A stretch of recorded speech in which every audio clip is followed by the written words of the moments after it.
บริษัท XVX สังหาริมทรัพย์จำกัดผู้เดียว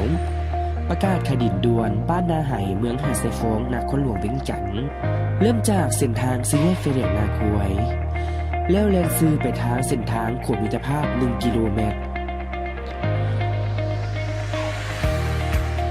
จะเห็นสี่แยกเลี้ยวซ้ายเข้าโฮมเส้นทางบ้านนาไห่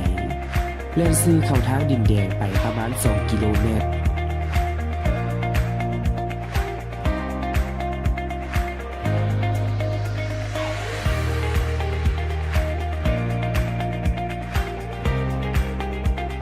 จะเห็นป้ายดินที่ต้องการขายอยู่เบื้องซ้ายมือเล่นซื้อเข้าห้องไปประมาณ500 เมตร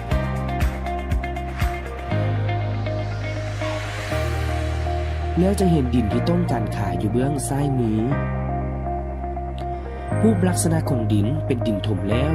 สามารถปลูกสร้างได้เลยมีเนื้อที่กว้างขวางมีไฟฟ้าน้ำประปาสะดวกสบายราคาขายแมน700 บาทต่อตามเม็ดราคาสามารถต่อรองกันได้สนใจติดต่อสอบถามได้ที่เบอร์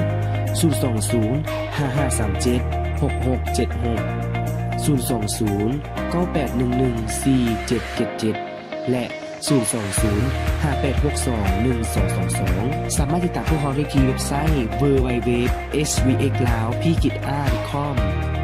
Facebook svx lao YouTube XVX ลาวพี่คิดและอีเมล info@gmail.com ขอขอบใจ